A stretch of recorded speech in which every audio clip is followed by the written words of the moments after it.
All right, welcome to the break. We live in an age of infinite information, predictability, and comfort. But that has created a poverty of courage, of will, or what my next guest calls bravery in each of us because we don't step out of our comfort zones, and we need to in order to be great. Jill Schulman is my guest today to help us pick apart the science of bravery so we can all level up and be bigger, bolder, better versions of ourselves. Jill is a U.S. Marine Corps veteran. She's a keynote speaker and expert in the science of bravery. With a master's in applied positive psychology, that's happiness. That's the science of happiness and well-being for all of us who don't know exactly what that is. She combines evidence-based research with real-world experience to help individuals and teams embrace courage, push limits, and achieve greater performance and well-being. Her upcoming book, which we're going to dive into, The Science of Bravery, provides practical tools for developing a courageous mindset, taking bold actions, and building brave relationships. Jill, thank you so much for being here. I'm excited for this. I'm so excited for this conversation as well. Thanks for having me. You bet. I love this topic. And my first question is, people hear the science of bravery. And I think for most people, we think bravery is one of those things that you have or you don't. How is it a science? And so my first question is really like, what inspired you to focus on this area? And secondarily, like, how is this actually a science? Well, I mean, my motivation is I wanted to debunk the myths around bravery because what most people think about bravery is not true at all, right? And that's why, I mean, anything I do, I don't just tell you the Jill opinion because I'm definitely a nerd at heart. I want to look at the science. What do we know scientifically is true about bravery? And what we do know about bravery is not a trait that or just something that you're born with. It is a skill that you can build over time.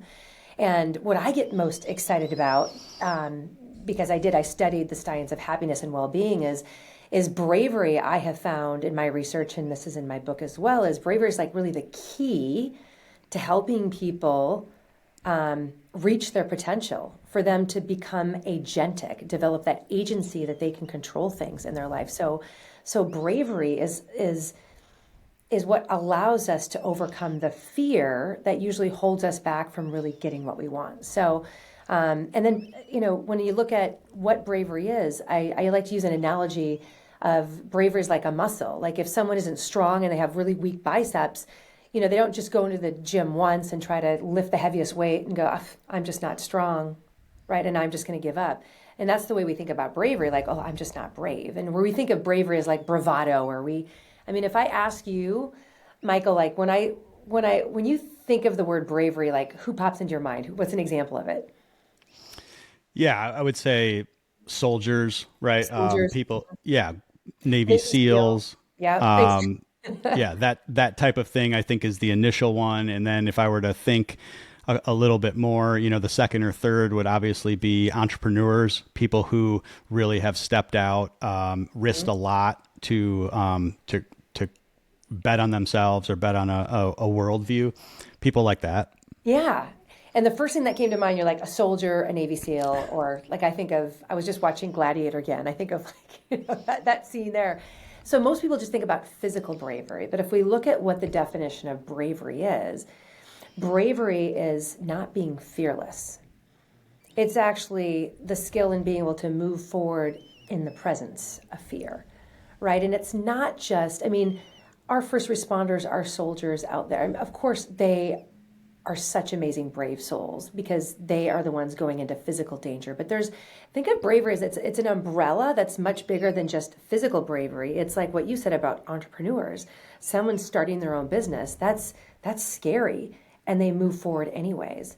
Or people who are in corporate America, bravery might look like putting their name in for a promotion, something they've always wanted, but they haven't felt really ready yet, and they're a little bit nervous, or raising their hand to share an idea, or having the difficult conversation. So bravery is really just identifying what is the thing that you really want, what is a goal, or something that you've always wanted. And there's going to be sometimes fear that holds us back from being able to make progress toward that. So that's really what I'm focused on, is helping people really overcome the fear that holds them back from getting really what they want. And the other question you asked is like, how did I stumble upon this? I mean, I've always been someone myself. I mean, I did start my career as a United States Marine. So people might say like, well, you're just, maybe you're just born brave, right? But I feel like my bravery muscle actually increased significantly by becoming a United States Marine. Like I kind of thought I was hot stuff when I was 18 as I was getting on a plane headed to San Diego to start my journey to build or to start my journey to become a United States Marine. But when I actually showed up in San Diego, I realized like I had so much to learn. I wasn't strong enough physically yet. I didn't look like what most Marines look like, and it was a really hard journey for me to earn the title of United States Marine. But I actually developed more confidence and self-efficacy because I kept taking steps forward in the presence of fear when it was really hard. And the reason why I'm most excited about this subject is when people learn to look at fear as a sign to move toward it, and they confidently take steps toward it and overcome that fear, like the most exciting part of that is what it does to the person when they do that. So it's not even about accomplishing the goal. It's not about me becoming a United States Marine. It's about who I became in the process, a more confident person that trusted myself. So, and that's the tie into to happiness and well-being is, I usually speak to corporations, Fortune 100 companies, right? And I'm teaching these skills of bravery so that they can drive results, accomplish goals, and impact the bottom line, because that actually is true. But what I care more about is what it does to the humans. They become someone they're proud of. So that's the real reason why I have studied bravery and I'm talking about bravery. It's the impact on the happiness and well-being of the individuals that I'm most excited about. Yeah, I love that. I agree. I see that every day in the work that I do as well. And I want to dig into that. But for people listening, you made a decision at 18 to join the Marine Corps. I mean, what was behind that for you at the time? Well, what was behind it is, I think there's a couple different factors. I did have a grandfather. He passed away that was a Marine and he fought in World War II. So I always had that little thing in the back of my head, but like a lot of people who go through combat, he never talked about it, but I just Hmm. always had that there. And then for me, I grew up in the Midwest. I had a great childhood. I grew up in Minnesota, but I just always dreamed of going to college, of getting out of Minnesota, of seeing the world. So for me, the Marine Corps was my path to achieve those goals. So my path to become a Marine is I actually had a full scholarship on the Marine Corps. So I went to college and studied for 4 years when I went through the ROTC program, Reserve Officer Training Corps. So at the end of the 4 years, I was commissioned as a Marine. So for me, the Marine Corps allowed me to live a bigger life. It was like that ticket to not only go to college and get that paid for me to start seeing the world and see some adventure. Yeah, it makes a lot of sense. And yeah, again, like I said, I think a lot of people would say that's a brave decision right off the bat. So maybe you are wired a different way. Um, Well, can I say something on that too? Like, Absolutely. this I got from Dr. Cynthia Puri. She's one of the top bravery experts in the world. And when I was writing my book and I got in touch with her and I actually had her read the book and give me some advice on like, hey, is everything scientifically correct here? What she taught me was that, many times when we decide to take courageous action in the presence of fear, one of the motivators is actually looking at the opposite. What if we don't do it? And so Hmm. for me, as she said that, I'm like, oh, and she uses the example. She goes, let's say someone has a fear of flying. They're terrified of flying. But the only way they can see their grandkids or their loved ones is by flying across the country, right? And they think of like, what would be the fear or the pain, the negative side of not overcoming the fear? That is what motivates people. So for me, I think back, like, yeah, I've always kind of just loved challenges and adventure. So maybe there's a little part of my natural level of bravery might be higher than others starting, but I still improved it over time. For me, it was just thinking of, I don't, just staying in small town Minnesota just didn't sound like the life that I wanted. So I was more motivated to move towards something that scared me than the fear of just staying where I was.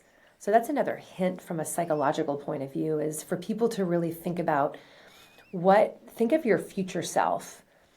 And today you've got a choice to make. Are you going to move forward toward that thing that you really want? That's scary as hell, right? But now I want you to think about, like, what would be the consequence if you didn't take action and you stayed exactly where you are? That's pretty motivating if you can do that. So, Yeah, we talk about that a lot in the work that I do, painting that vivid picture of what you really want, and not from an outcome or goal standpoint, but a feeling standpoint. It reminds me of the five regrets of the dying, and what people on their deathbed actually regret, and it's all those regrets of not giving myself permission to take a chance or be more bold, that they're worried about. They're not worried about a failure or a business blow up or anything like that. It's kind of those sins of omission instead of commission that they're actually regretting as their future self, looking back on their life. And so psychology plays in here, I mean, massively. I want to tie a little bit into your work on positive psychology. I got Martin's book right here. I read this. oh, yes, he is the Oh yeah, father of positive psychology. He started this whole thing 25 years ago. So, yes, yes, yes. right. And I mean, I read this book, and I probably need to read it again, but I read it probably 10 years ago or 15 years ago or something like that. He talks a lot about optimism. The book title of this book, Learned Optimism, Mhm. right? And I want to break this down for people because I think it's a key component of bravery. Mhm. This idea of viewing what's happening in a more positive light. But most people, I think of, I use Whoville, right? Like if you've ever seen one of the Dr. Seuss movies, it's like, oh, everything's good, everything's fine, in Whoville, and kind of like lying to yourself about what's actually going on. And I think most people have that view of optimism, being an optimist. Yeah, So break that down for us. Like yeah. how is optimism and positive psychology linked to bravery? Yeah, I'm so glad you asked, because whenever people hear that I have my master's in positive psychology, in fact, yesterday I was on a call with a couple of Navy SEALs, and I'm volunteering in a foundation that they're doing. And I could just see right off the bat, they're going, uh-oh, is this a bunch of Yep. woo-woo? Is this a bunch of happyology? So, like, I always like to dispel that first. Like, what is positive psychology? It's the scientific study of elevating happiness and well-being. And I must just kind of talk about why Marty Seligman really started the movement. Because when you look at the field of psychology, before 25 years ago, when Marty really started this movement, the whole field of psychology was really focused on helping people that were not doing well. So Hmm. he uses the analogy of, like, think of a spectrum of -10 to +10. +10 representing the people that are flourishing, the happiest people, most fulfilled people in life. -10 people who are being the most miserable. So what Marty observed, he goes, the field of psychology is really focused on anyone who's below zero, people who are depressed, anxious, and it's such important work to do, because people who are not well, we need to help them so they don't feel miserable. But what Marty said is, what about all the people who are sitting at 0, or maybe 2, or maybe 4 or 5? What is the value of helping them move from 0 to 5, or from 5 to 10? Why don't we look at what's right, and what can we do to help people who aren't necessarily, like, clinically diagnosed or something wrong with them, but people who are just like, they're okay in life, but they want a great life. And that's where it really started, the scientific study of, like, what do we know based on research can help people move from maybe surviving to thriving, or to really flourish in life. So that's really what positive psychology is. And one of the areas of research that Marty led was on this learned optimism, pessimism versus optimism. Yeah. And what positive psychology is not, and what learned optimism is not, is just Pollyanna. Like, let's just pretend everything is going to be great. That is not what Marty was saying. That's not what the research supports. It's really about, in life, there are going to be challenges, especially if you are setting goals. There are going to be setbacks. There's going to be obstacles along the way. It's like, but when something bad happens, when there's an obstacle in the way, what do we do? Like, what do we do? Are we just pessimistic where we said, this is going to ruin everything. There's nothing I can do to change it, and it's all my fault. If we have that type of a pessimistic response, in fact, Marty calls it the pessimistic explanatory style, where you're just like, basically the sky is falling, there's nothing I can do. What does that do to the person? They feel helpless, so they don't take any action, right? So the reason why the bad thing becomes horrible is because the person is pessimistic, doesn't believe they can change anything, they don't take any action, so it does become horrible. So learned optimism is about being a realist. It's about what is the challenge that I'm facing. And you can say it really sucks. This is horrible that this happened. But optimism is believing that there's something I can do to change it, that I believe that I can take action that can help me move past this obstacle or to move forward despite it. So that's what optimism is. And if we don't have that optimism, then we don't take any steps forward. And here's the bad news and the good news. The bad news is in life, there's going to be stress, there's going to be challenges, there's going to be adversity. So learning the skill of learned optimism is so important because bad shit's going to happen, right? Bad things are going to happen. When bad things happen, you need to take a moment and recognize this is a really bad thing and be a realist and then think about, okay, how can I move past it? And then we want to shift to like, this is temporary, right? It's not going to last forever. This is a temporary thing that happened. It doesn't ruin everything. It's just this one thing. And it's not all my fault. There's things I can do. So that's where Marty's research talked about. If we can help people go from these pessimistic explanatory style to this optimistic explanatory style, it changes your mindset and then that changes our action. So, you were saying it's not Whoville, it's not Pollyanna. It's recognizing the bad thing, but believing that you can get past it. And that's what bravery is too. Like it's hard to be able to take steps forward in the presence of especially an obstacle. Isn't it easier just to retreat into your room and cry into a ball and say there's nothing I can do? Well, that's not really productive. So it takes bravery to take steps forward in order to try and overcome those challenges.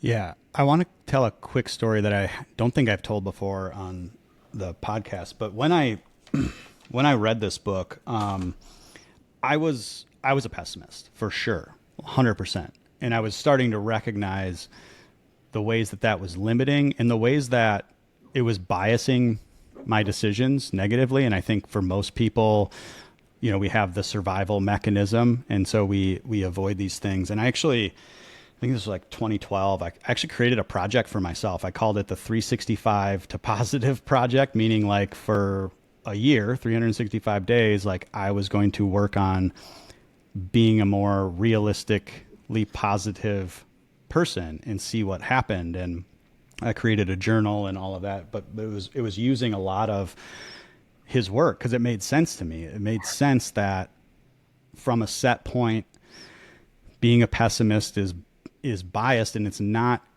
realistic. And so if you can just move that lens from over here to over here a little bit, you make different decisions. You have different confidence. You see the world a little bit differently. And I think the best thing that it did for me was I was able to sort of, through a lot of practice, obviously, like sit with that uncomfortable feeling of the world is falling and distance it a little bit and give myself some space to reflect on, okay, well, what is an upside? What is coming? How am I better able to protect the downside? Maybe mitigate these types of risks and give myself a chance. And I think, it comes together with another psychological principle, which you touched on, which is pathways thinking, and kind of hope strategy. Like that is so important to us overcoming challenges, getting around challenges or leveling up.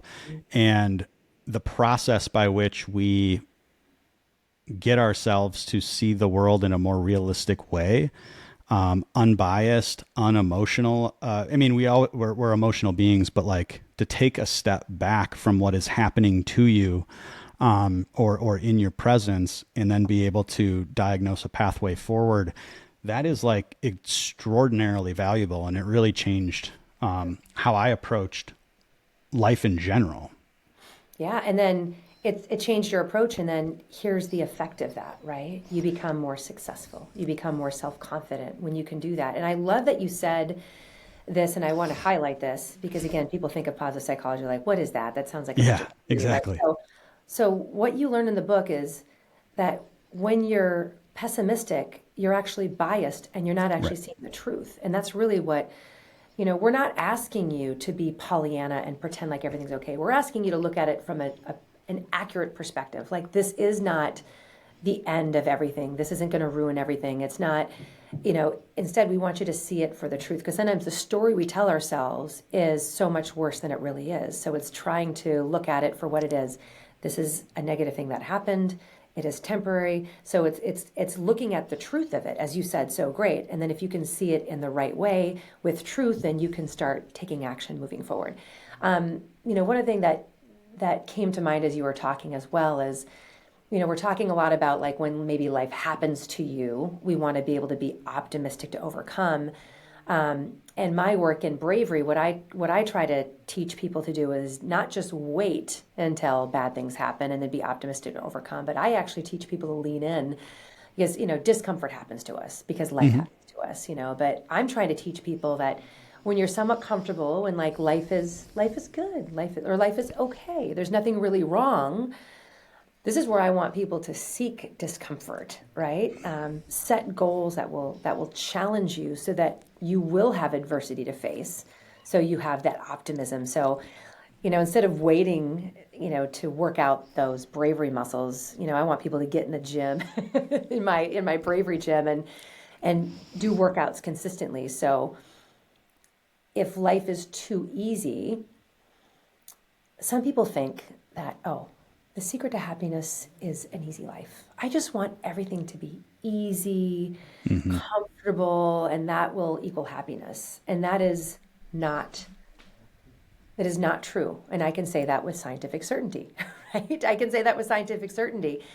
So happiness is defined by Marty Seligman. He said there's 5 things that contribute to our happiness and well-being. 5, and it's the PERMA. I don't know it was in this book, but he talks about an acronym of PERMA, P-E-R-M-A. 5 things that contribute to our well-being. The P is positive emotion. That is our ability to experience joy, and there's a lot of things we can do to elevate that, like gratitude. But then the E is engagement, which is getting into flow, which is St. Mihai's work, which is you got to get uncomfortable to kind of be at that edge flow. R is relationships, quality of our relationships. M is meaning, and then A is accomplishment. Making meaningful progress toward a goal is one of those 5 contributors to happiness and well-being. And I feel like our world right now, we're just getting a little too soft, and it's not anyone's fault. You know, I can point out 2 different things that make people avoid discomfort. So it's not really their fault. So number one, we look at Daniel Kahneman's research, won a Nobel Prize for his research that we're more motivated to avoid risk Yep. than to go toward gain, right? So we're kind of wired for that, and it comes from evolutionary psychology because people who survived are the ones that saw risk and made sure that they steered clear of it. So we are kind of struggling a little bit with the way we are wired. So that is one factor. And then if you take that and then you add in today's culture around comfort and ease, I feel like everything I see on social media is like just, like take a self-care day, be easy on yourself, just self-love, which is they're trying to say like just take a day off, sleep in, don't worry about it, right? Just be, your goal should be comfort. So you take these 2 things together, I feel like it's not really anyone's fault. And that's why I'm motivated to let people know what is the truth. Like, comfort is not the road to happiness and well-being. And that, in fact, it is a shortcut to living a less fulfilling life. And there's ways that we can actually change the wiring of our brain. And this is what's so exciting about the neurology of bravery, right? If you choose to move forward in the presence of fear, to do something that is uncomfortable or you're scared of, and you take that step, it's going to be hard. It's going to not be comfortable. But what happens is your brain's going like, oh, what's going on here? We've got the ACC in our brain, we've got our prefrontal cortex, and we got all the wiring in between. It's like, oh, God, it's kind of hard to make that happen. And those parts of our brain, the more that you do that, the more our brain develops the network. That's brain plasticity. So like over time, it becomes easier to do hard things, or it's going to become easier to step forward in the presence of fear. So that's the exciting thing about, the research on bravery is anyone can be brave. Anyone can become brave to go after what you want. And there's certain things that we know that you can do to get there. You can't just say, I want to climb a mountain, so I'm going to climb Mount Everest next week. That is just stupid bravery. No, that is just too much. But you got to start out small, right? And do like, go on your first hike and do the first small mountain. So like, this is how you start building the muscle over time. Just like if you don't have any biceps, you're going to start with like smaller weights, and then over time it's going to hurt if you're lifting the right way. And for anyone who goes in the gym, lift really heavy weights. If you can do 12 of them, it's too light. So lift really heavy weights, that hurts. And then you should feel sore the next day. And then you're going to build that muscle. Same thing with bravery. Yeah, I'm glad you brought this up. So a couple of things, and I want to get into the sequence, right? Like how do we actually build that muscle and get maybe a little detailed in there? But like what you described, I mean, for anyone listening, like this is how cognitive behavioral therapy works as well. Like you get somebody that's deathly afraid of spiders and paralyzed to go outside. They don't just say, oh yeah, okay, it's fine, just sit inside the rest of your life. They don't say that. They bring a book with pictures of spiders and expose somebody to the images at first. And then they take the next step and they might bring a spider in a cage and put it in front of the person. And then they go to the next step of taking it outside of the cage. And then maybe they get to the point where the person's actually holding that spider. Like it's the way to deal with fear is not the absence of fear. Right. It's gradual exposure to the fear. And so that's where I want to go next is like, how do we gradually expose ourselves to those fears that we have without what you talked about and saying, I want to climb setting just a giant, goal of I want to climb Mount Everest next week, or I'm just going to quit my job cold turkey tomorrow. Like sometimes that's cognitively and emotionally easier to do something like that than to really sit with the process. So how do we do this? Like maybe take an example and walk us through. Yeah. So I'm so glad you asked that because it sounds great to be like, oh, I can be brave, right? But your audience is wondering like, how? Can you please give me the steps? So there are basically 3 different steps that, and when you do all 3 of these steps, I mean, I still kind of wonder, do I teach this as steps? Because they're kind of linear, but kind of not. But think of 3 different exercises that you can do to build bravery. You do one of them, it'll make you a little bit braver. If you do 2, it'll be even better. But if you do all 3, it's like you get the total body workout, right? So in order to build that bravery, the first thing that I teach is the cognitive side. So it's mindset. So we have to change your belief system first. We got to start there because if you don't believe it's possible, then it's hard to get started. So I do a lot of work on the cognitive side. I'm going to do like a high level and then we can go into more detail here. So we got to start off with the cognitive side, the belief side, the mindset side, and then we get into the behavioral psychology, right? So one is like, what do we think about? And then secondly, like, what do we do? So then we get into behavioral psychology, which is, setting the self-concordant goals. So you got to set the right goal first, right? It can't be like, it's got to be a goal that's intrinsically motivating. It's the implementation intentions, Goalwitzer's, research. There's a lot of psychology around behavior. And this is what I want everyone to realize. Like sometimes this gets confusing because I think sometimes there's so many like badasses that are just these influencers and they're just like, get after it and just get up and do it, right? And you try and you just fail and then you feel like crap because you're like, I just haven't been able to do it. And I love my fellow speakers that do a great job of inspiring people in the moment. But what I want to do is I want to teach people like literally like how to get it done, right? Mm-hmm. So we got to work on the cognitive side. We got to work on the behavioral psychology side. And then finally, And this is the one that really, really makes a difference, is social psychology. And in my book, I call it brave relationships. So a lot of times we're trying to change our motivation from the inside, right? Believe that we can do it and then get the gumption and the motivation to get it done. But what we sometimes miss out on is thinking about creating the environment, specifically with people. How do we surround ourselves with the people where it becomes the norm, or people are going to call forth your best or encourage you in order to do it, right? So, in fact, Angela Duckworth, who wrote the book on grit, I know she's got a new book that's going to be coming out. She's a Penn person. She's actually going to be lecturing in a couple months at an alumni event. But I know what she's really thinking about is, her research really is on grit, of how can we become really gritty. But what she's realized, that the other side of the equation is really on the environment. You don't have to spend so much effort being gritty if you try to create the environment where it makes it easier for you to do that. So that's what I call brave relationships.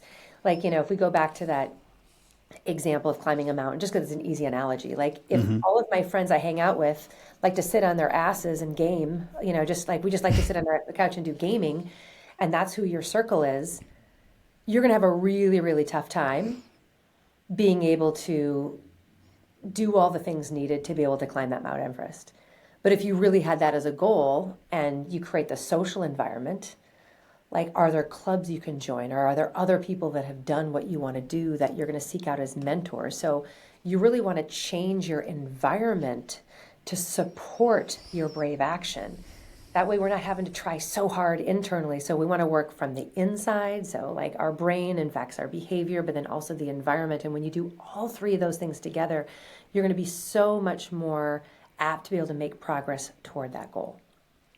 So that's high level. I don't know if Yeah. So we kind of have three areas that, if we were to say, I need to build a system to be brave, we kind of have three core areas there. So let's dive into these. I mean, I'm just going to start with it. I'm going to be brave. The cognitive belief, the mindset piece, right? Sometimes I struggle with this, like it's a chicken or egg problem. Do we need to see the actual results to build the mindset, or do we, or is it vice versa? So, because when somebody says, I want to be more brave, and then you say, well, you got to change your entire mindset first, or, it's sort of like resistance. So walk us through a little bit of what that really means. And how to do it. I love it. And that's why I opened up with saying, like, sometimes I say 3 steps, but then I want to pause to say that think of them as 3 different exercises, because they're all important and they reinforce one another. Because sometimes if you just take a step forward and realize, like, okay, nothing really bad happened, that wasn't as bad as I thought, then that makes you believe that you can do it again. So there is like a symbiotic relationship between just take a freaking step forward in the presence of fear, then you'll believe more. But let's talk about mindset. So there's really 4 things that I work on, that I teach on the cognitive side. The first one is developing a growth mindset, just believing that your abilities are not fixed. With hard work and effort, and it will be a challenging path, you can grow and develop. So if people understand that it's possible, they have that growth mindset, then that is one of the things that we teach. And I always use the power of yet. If you say, I'm not really fit, there's no way I could climb a mountain, I just ask them to put that word yet on the end. I'm not fit enough to climb a mountain yet. It just opens up the door of possibility, like, well, I guess I could. Like, now, what are all the things I'd have to do to get there? So yet. The second thing that I spend a lot of time on is the stress is enhancing mindset. I don't know, Michael, if you've heard of this kind of new body of work. It's Kelly McGonigal, Aaliyah Crum, where they have done research on what people think of stress. Like, I mean, in the world today, everyone says, like, stress is horrible. Like, I want to avoid stress. If you believe stress is bad for you and that you should avoid it, then you are going to have a flat tire out of the gates, right? So what Crum and McGonigal and others have found in their research is, if you believe that stress is what causes you to grow and develop, when you feel stress, when you feel your heart beating, when you feel your breath increasing, when you feel kind of those nerves, it's your body preparing you to perform at its best for something really important, right? So your mindset on stress predicts your reaction to stress and how well you can deal with stress. So that's another thing that I work on is please do not believe that stress is bad for you. I mean, there's so much research that even says your physiological response to stress will be unhealthy.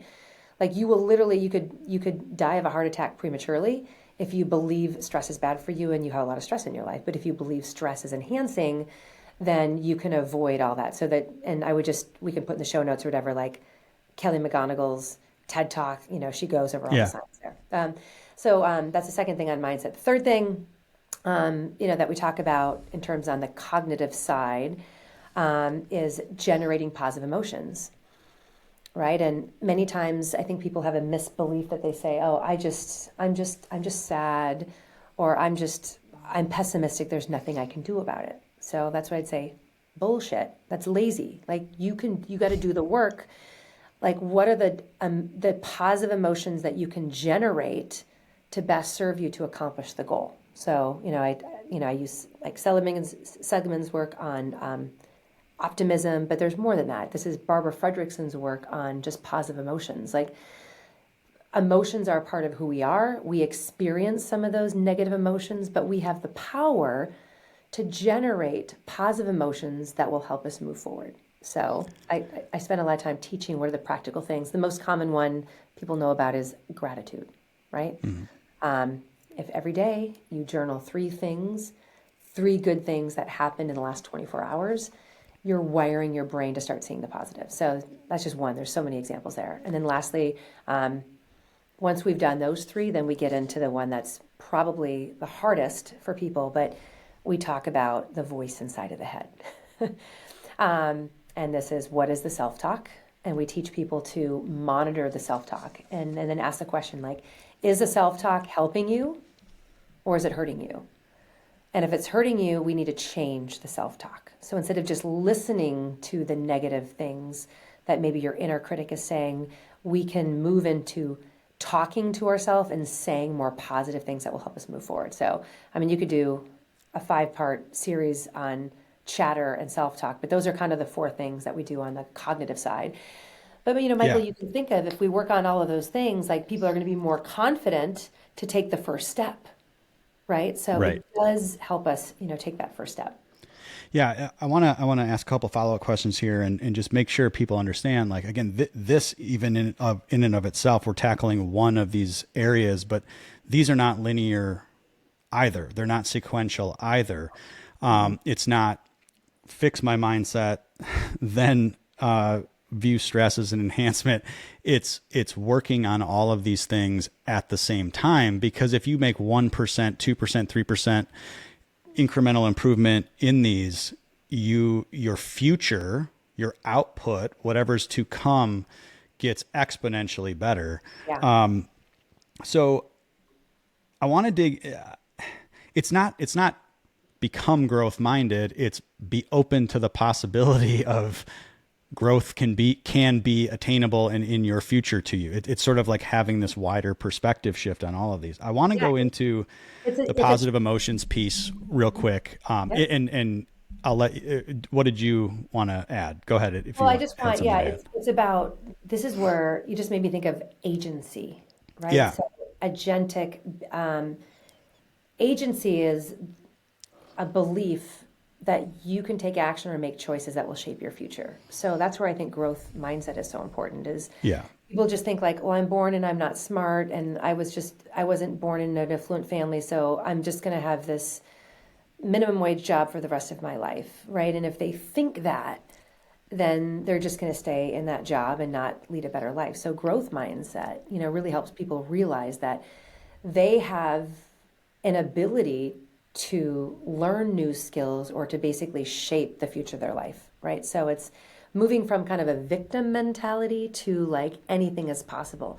Now, the path to get there might be really hard. In fact, that's part of growth mindset, is just realizing like it's going to take a lot of hard work and effort to get there. But how are you going to feel at the end of the journey if you got out of your current situation and you were able to get there? What does your future self think about that? So, Right. so yeah, it's important, an important starting pointer for people to realize that. Right. But you said positive emotion. Yeah. Yeah. The example that I get a lot is, well, I picked my career path at 18 when I was in college, and now I'm 40. So this is who I am as an identity. I don't, I don't want to give up all of these things. That's another type of example of just being a little bit of a victim and not understanding the agency that you do have in the moment. So positive emotion. Yeah. What is the goal of this particular step? So the goal of this positive step is your your emotional state, whether it's positive or negative, has an impact on you personally in terms of your happiness. Because if you have a low emotional state, that's not good. Because that's one of the 5 factors I talked about in PERMA to do happiness and well-being. But more importantly, is when you're in a positive emotional state. Barbara Fredrickson calls this the upward spiral effect. Yeah. You are going to be more creative. You're going to build better relationships. You're going to be more motivated to do the work that you do. So she's got all these different factors. When you can get into a positive emotional state, it unlocks all of these other things that are within you. So I think of the positive emotions, it's kind of a light switch that just turns on all these things that best serves you. And so this is where I want people to realize, like, positive emotions are kind of like a light switch. If the light is off and it's dark and you're kind of in a lower emotional state, like, you can find ways to turn that light switch on, where that's kind of a big aha for people. They just feel like, well, no, emotions happen to me and there's nothing I can do about it. No, you can do something. And if you do the work to do that, like, you create that upward spiral, and it helps your performance, your relationships, your happiness and well-being. So it's so important to be able to do that, So Brendan Burchard, he wrote a book called High Performance Habits. Like, I love, he always, he's just a great speaker. So I just love, he's just so entertaining on stage, but he uses this analogy of a generator. He's like, think of positive emotions as like a generator. You got to turn your generator on. You got to take some work to generate those. But once you get that humming, oh my gosh, it feels amazing. And that carries you forward. So those positive emotions, like happiness, like instead of waiting until you achieve the goal to feel the positive emotions, instead, generating the positive emotions is the rocket fuel that's going to help you go along the journey to accomplish the goal. So it's understanding that. So let's give the audience some ideas here. So you mentioned gratitude, but like I want people to get an understanding of how this actually can happen, how we actually build more positive emotions in our daily lives. Okay, there's so many ways that we can do that. Let me go over 2 different ones, and I'm going to use this specific example of kind of what I do. So the most common one is the gratitude journal. And I want to tell people, like, scientifically why that works, and actually the wrong way to do it. So when people think about gratitude, here's what they usually do. Like, every day I think about, like, the 3 things I'm grateful for, like my family, my health, where I live, my job, I don't know, whatever it is. You guys, that is not the right way to do gratitude practice to generate positive emotions. I feel like that's what everyone says on social media, but when you look at the scientific way of doing it, and this is research by Marty Seligman, it's training your brain to search for and look for 3 positive things that have happened in the last 24 hours. So the right way to do gratitude is not what are 3 things in general, because when you do that, like, maybe the first day it's kind of exciting and you're like, oh gosh, I am a little bit happier. And the second day, but after a week, it's the same 3 things and it becomes boring, So you get hedonic adaptation and it doesn't become something positive. So the reason why the research supports what is something positive over the past 24 hours, you got to look back and you're training your brain to look for what's positive. Like, maybe the best thing that happened is, like, I had such an amazing cup of coffee yesterday. That was positive. And I got a text from a friend that I haven't heard from in a while. That was positive. Maybe things are, like, bad at work, but you got to find the positive. And when you do that, you're, again, you're training your brain to look for the positive. So in the beginning, it's harder to search for those things. But when you do it over time, then it becomes natural. And then as you go throughout life, you're seeing what's good instead of seeing what's bad. So there's just the one classic example, but hopefully that's helpful because people do it the right way. 3 good things in 24 hours, not three things in general. But then there's so many others. There's so many others. And in Barbara Fredrickson's book, like there's so many. But when I was going through my master's at UPenn, um, we were going through basically a class on positive emotions. And they had us do this thing called we had to create a positivity portfolio. And when I heard that, I was already like rolling my eyes going like, this sounds like a bunch of hooey, right? Because I'm a little bit, I'm the one that was like, not like the one that's super like woo woo. But I tell you, it worked. It worked. So they challenged us to think about what are things that boost our emotional state. And they said, everyone, it's different. And they gave us some suggestions like, what is something that you could look at? What is something that you could listen to? What is something you could interact with? So for me, especially because I'm one of those people, like sometimes I mean, if you ask my husband and my kids, I get a little too intense. Like I need to sometimes just calm down, right? Maybe some people are too chill and need to get more excited. So I was thinking if I need to create the positive emotion of just like harmony, um, and what would I need to do to create that emotional state of just kind of like calm and harmony? So for me, I ended up finding some music that was very kind of zen, right? And then there's a couple of like images that for me, like I love nature. So I had a picture of me climbing to the top of Angel's Landing in Zion National Park, which is my zen. So I had that picture. I had the music. I also love like smelly candles. So anytime I was getting a little bit, wound up, they just said, take your positivity portfolio, just whatever it is. What are those kind of combination of things? And it worked. So whenever I'd get kind of like a little bit frantic, right, I would just like look at the picture, light the candle, and put on the music, and it was amazing how it just my nerve just they melted away. So there's a lot of research on how music can help shift our emotional state. You want to get excited because you got something to go to, like what's the music you can do? So there is a wealth of different things that you can do. Some other of my classmates interacted with a pet. They're like, when I just put my dog on my lap and I start petting it, it puts me into a positive emotional state. So there's also research on what they call like person activity fit. We can't tell everyone to do the same thing. If I told everyone to look at a photo, listen to my Zen music, and light a candle, like people are gonna be like, that's not gonna help me. So you got to allow people to go like, what is the emotional state that sometimes you want to generate to best serve you in your life?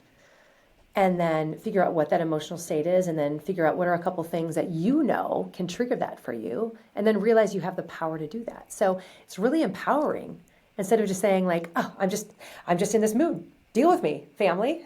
But no, I gotta like, Mom, can you please go in your room and light that candle, put that music on, and then come back?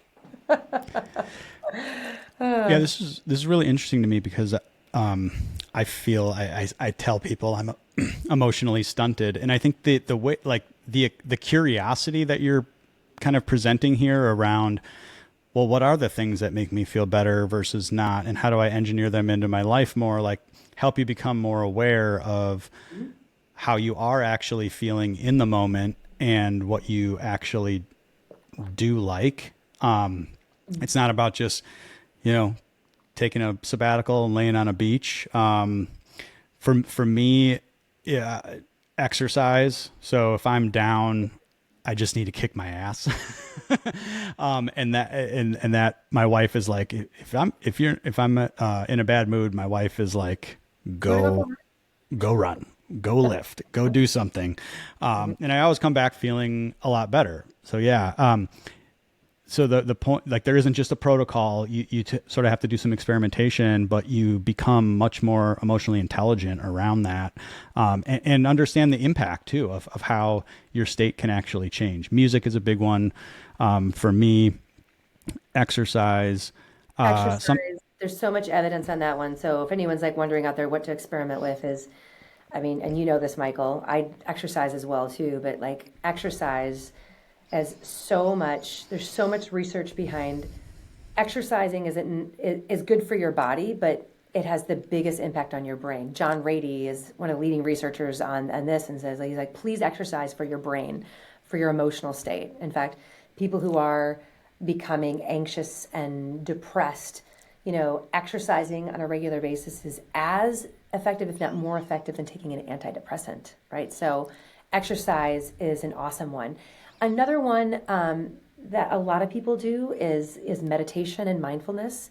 It's just not something that I have really done, but if you're really, if you find your mind always worried about the future or ruminating about the past, if you're one of those people that the reason why you're in a negative emotional state is because of those two reasons, you're worrying about the past or ruminating on the past and worried about the future, then mindfulness and meditation and learning how to do that can really help, with your emotional state and to try to, escape that, those images that go in your mind a lot.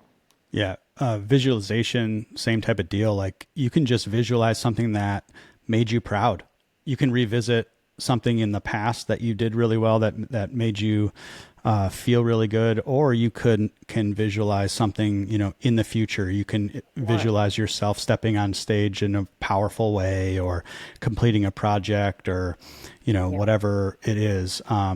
Yeah, there's all sorts of them. We could go on and on, obviously here, but I appreciate you taking us through that, because I think the goal is to raise your default state Yeah. and just get you in a better feeling mood. Because when you're feeling better for longer, you do better work. You just show up better as a human being, which makes a lot of sense. Can I end with a quote and we can Yeah. move off the mindset? So, William James, basically the father of psychology, his famous quote is, "You are what you attend to."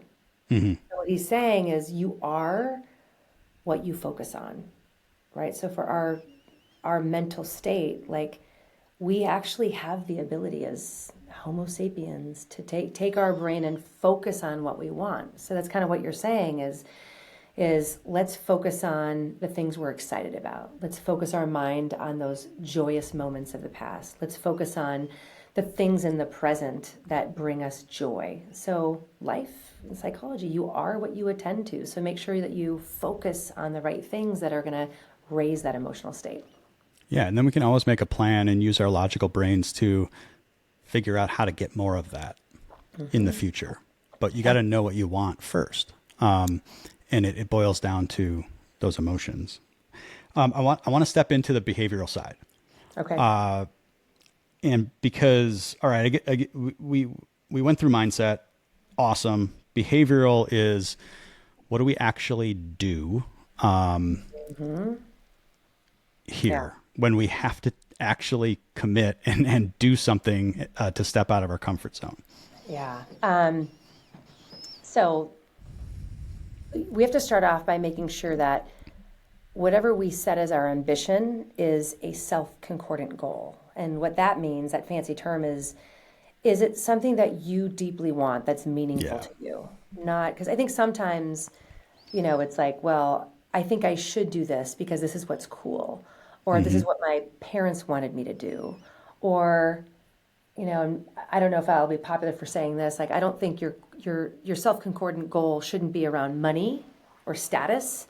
It should be about the impact of your work, and then the money is a measure that you've done that, right? So, if you don't have the right goal set, then you're going to run into obstacles along the way. You're not going to be motivated to be able to overcome the obstacles unless it's something that is aligned with your values and your deepest desires. So we've got to start there and making sure that we're setting goals. And when you set a goal too, there's a lot of positive emotion that comes from that. If you really discover, like, what is something I really want, and you set a goal on that, that almost creates a little bit of forward momentum. You're excited about it, but now you got to actually take a step, right? Because do you know of any of those people they do the vision boards, Yep. they talk about their goals, but then they don't do anything, right? So we don't want to Right. get stuck in dreamer state. So this is where we get into behavioral psychology, which is implementation intentions, which is academic speak for, like, you got to come up with a path. What are the things I need to do each day in and day out to make progress toward the goal? So we need to create the path to goal achievement and break it down into those tangible actions. What do I need to get done this week? And then what do I need to do each day to be able to get there? So we talk about implementation intentions just in general, the path to get there. And then we also need to start thinking of what might go wrong. So again, this comes out of positive psychology, and people are like, wait a second, you're positive psychology. You're talking about be pessimistic about what may go wrong. And I'm like, oh yeah. So this is Gabriella Utengen's work, where she says, when you have this self-concordant goal and you've got your implementation intentions, the best practice to make sure you can climb that mountain to achieve your goal is think about what are some obstacles or adversity that may get in your way. And then you develop a contingency plan. So this isn't being negative, it's being realistic, right? This is about being realistic. Like, what are the things, and then she goes into external or internal. Like, what are things in the outside world that might get in my way? And if that happens, what will I do to be able to keep moving forward? Or what are the things internally?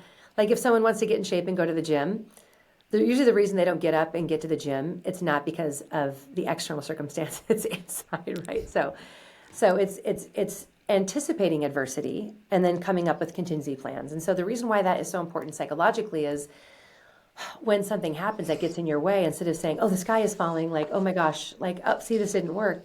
You're like, I'm ready for it. I'm more resilient when it comes to that. And then in addition to that, I get into like more strategies of how to plan your day to align your actions to achieve your goal. Like, we have the highest level of psychological resources in the morning. So this is basically deciding, I say, and maybe this is the Marine in me, and I also say it in my book, like, you got to decide to attack the day. Like, first thing in the morning, when you've got the most motivation, psychological resources to draw from, do the hardest thing that you're probably dreading most, that you fear most, do it first thing in the morning. Because if you try to wait until the evening, what do you think happens? You don't do it. Yeah. Yeah. You don't do it. So these are some like tactical things we're talking about, like Right. do the hard thing every morning. And then here's what happens. And you do the hard thing first thing in the morning, and then you get this dopamine hit. And that creates some positive emotions. And then it creates more self-belief, which helps you take the next step forward. And this is where these mindset and actions, they go hand in hand, right? You know, sometimes you just got to take a step forward when you don't feel ready. In fact, that's what I teach in Brave Action is, remember, bravery is not waiting until you feel ready or the fear goes away. It's taking a step forward in the presence of fear. So you just do it. Maybe it's a Nike thing, like just take that step forward. And then the last thing that I love to do is, talk about like some of what Charles Duhigg says in his book about some power of habit, so do some habit stacking, right? If my goal is to write a book, like first book is done, I want to start the second book this fall. Writing is a struggle. It's really hard. I didn't really believe, am I a good writer? I had to believe that I could. But when it came to me taking action, I decided I used to every morning get up, drink coffee, and watch the news for a morning, for maybe, 30 minutes, 45 minutes. So for me, what I did is first thing in the morning, I swapped out the TV with the writing, right? So that's so we talk about practical strategies to make it easier. So first thing in the morning, whenever I got my cup of coffee, that would be my signal that I would go into my office and I would write for that 45 minutes instead of, so you replace a less healthy habit with a more productive habit, moving you toward your goal. And then the last thing is I talk about 100% focus. Many times we're not very productive because we're distracted by so many things. And we talk about what are the things that distract you? These wonderful devices that connect us with the world usually are the things that distract us. So we talk about some of those things as well. So if somebody is super paralyzed to step out of their comfort zone, they see all the risks, over here and catastrophize and all of that. I think the behavioral steps, they sound great. They make sense. I use a lot of them in my programming. I always tell people that the momentum is more important than the outcome. And so I always talk about let's break this scary thing down to the smallest piece that it could possibly be and go do it. Right. Cause that takes a lot of the psychological baggage out of it. And so, yeah. If it's not 45 minutes and changing my complete, morning schedule, it's 10 push-ups, right? Or whatever, do a really small thing.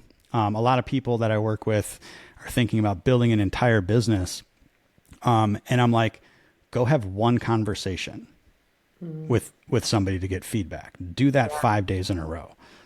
You're going to come back, you're stepping out of your comfort zone, feels awkward, but it's really small. We don't have to think about all the steps down the line. We need to think about the one thing in front of us that's going to give us the information that we need to keep going or to not keep going.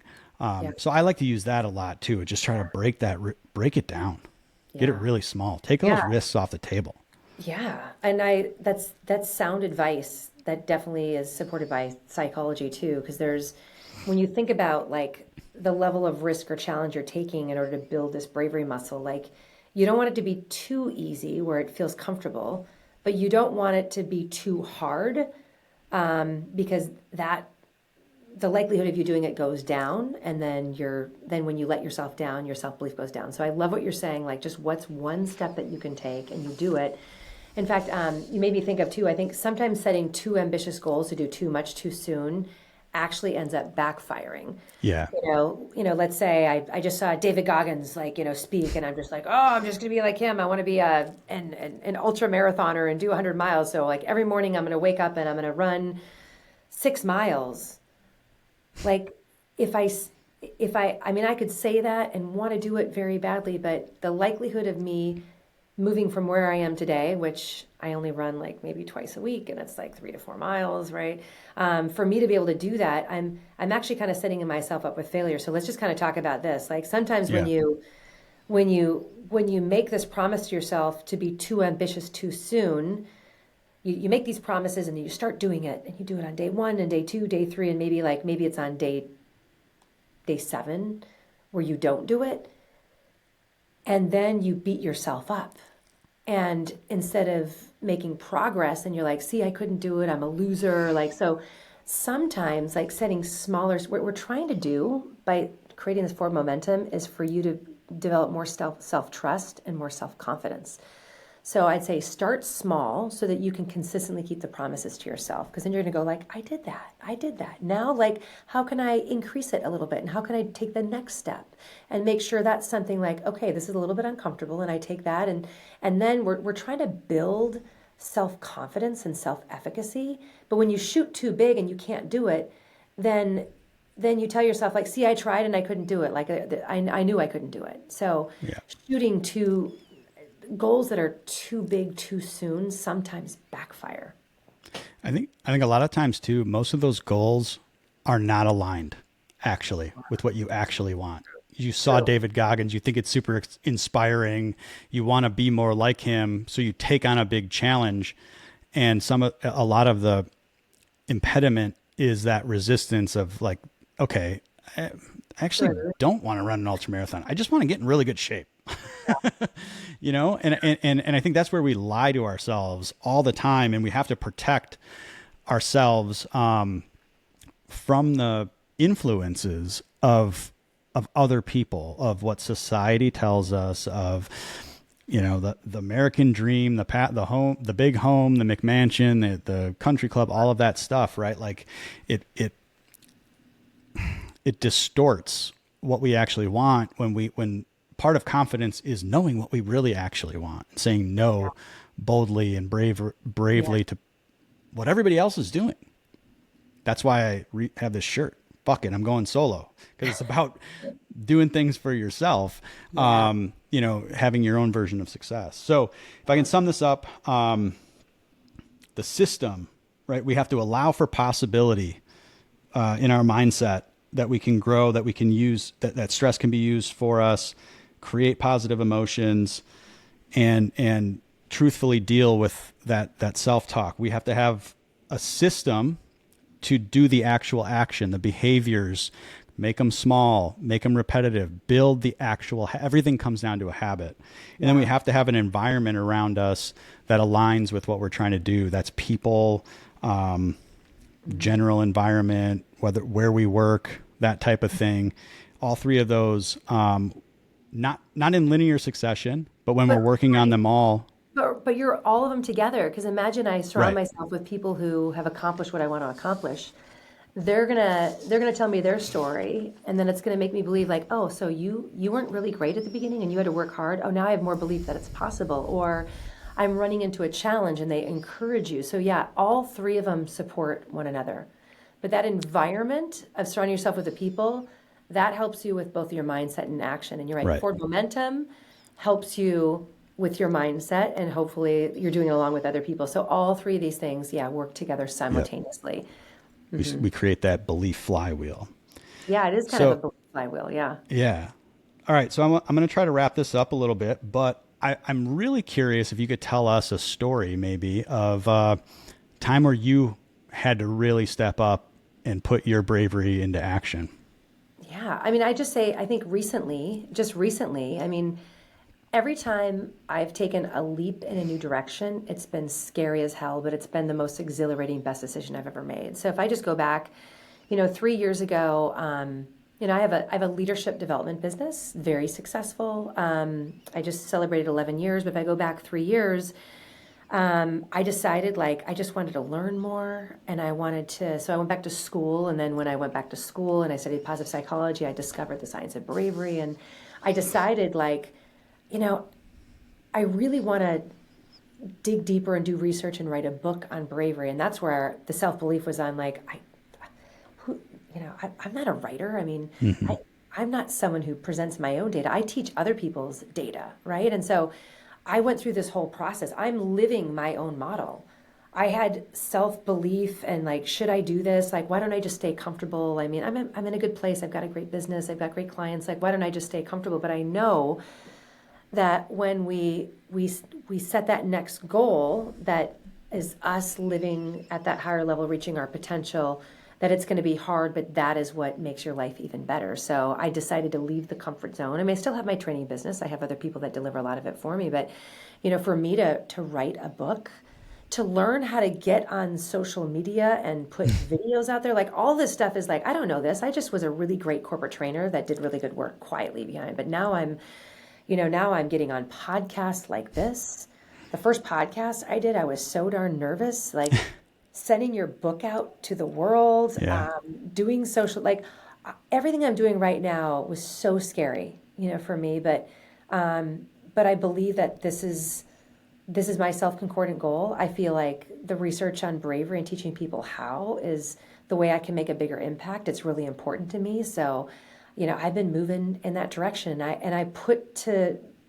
I take these three different categories of how to build bravery, and I do the work myself. I work on my Hmm. mindset. I use all the strategies for me moving forward, and then I've surrounded myself with the right people. And that's been a huge factor. Like I'm fortunate because Marty Seligman is at Penn. He's a personal mentor advisor to me that helps me. So I got Marty Seligman, I got John Gordon, I've got Ken Blanchard, who are three of my mentors that have been amazing. And I don't think I would have been as far along as I am without I call it my brave tribe. Like, who are the people that are going to help me be courageous and be as brave as possible to accomplish my goal? So I surround myself with those people. And then I've got my tactical plan, including all the stuff we talked about. And then I'm always working on my belief systems. And with all three, like I'm getting momentum. I'm getting momentum. But every person needs to work on being braver. So someone else might just be looking at like, hey, I just want to be able to speak in front of a group of Right. 20 people. Now that's not brave for me because I've been doing that a long time. Like, but am I scared to speak in front of 5,000 people? Heck yeah. Like I've done a couple thousand, but like I want to get on bigger stages. So you got to always like set that next goal, self-concordant goal, and you're going to use all three of these strategies in order to be able to get there. Yeah. Awesome. So the Science of Bravery comes out around August 26th. Pick And up let your me, copy. I am expecting a signed copy. I will give you a Uh, signed copy. I'll Yeah. obviously I'll obviously buy it, but I want a signed copy. I got a couple rapid fire. Oh, here it is. Look at this. We Here got it the is. book. And we decided on the name, the Bravery Effect. Oh, the Like, Bravery Effect. Okay, so perfect. this is something you learn, as I'm learning, like, the Yes. publishers they do a lot of research on the best title. So it's called the Bravery Effect. But yeah, this is the advanced reader copy, but I promise I'll get you one. Awesome. All right, I'm going to wrap this up with three rapid fire questions, Oh, okay. and then we'll get you on your way. But I really appreciate you being here and breaking down bravery for us. All right, so you gave us a bunch of names that have influenced you, but if there's anybody else, who are some of the most influential people in your life that our audience can follow and learn more from? Wow, there's so many. So because I'm a science geek, like I follow Andrew Huberman Yeah. because I always want the evidence. So like I love and I follow him because he's got all these brilliant guests on, right? Hmm. So I love that. Also because I work in the business environment. So Sean Aker is someone who I follow. He wrote a book called The Happiness Advantage. So he specifically talks about how you can apply positive psychology to the workplace to drive results. So for anyone who's an entrepreneur, that's a great one. In fact, he's the whole reason I decided to study positive psychology because I watched his TEDx and read his book, and that was what was my hook. Dr. David Yeager, if people have kids, he really talks about how to help children from 10 to 25 really increase their self-belief to perform at their best so that they can really escape that comfort trap. So I just love his work. So, and again, he's really scientific and evidence-based, so I love his stuff. So if you've got a child between the age of 10 to 25 and you want to help them live their best life, you got to follow him. He's amazing. I'm going to check him out. I got three in that Okay, in yeah, that check him area. out. So He yeah, actually built awesome. on Carol Dweck's work, so it's Oh, amazing. cool. All right. What are you reading right now? Or what topic is front of mind for you at the moment? Like, what is Jill thinking about right in this moment? Ah, I am reading a ton of books on Stoicism. So, love Ryan Holiday's stuff, but I've read all of his book, but now I'm actually going through and reading like meditations.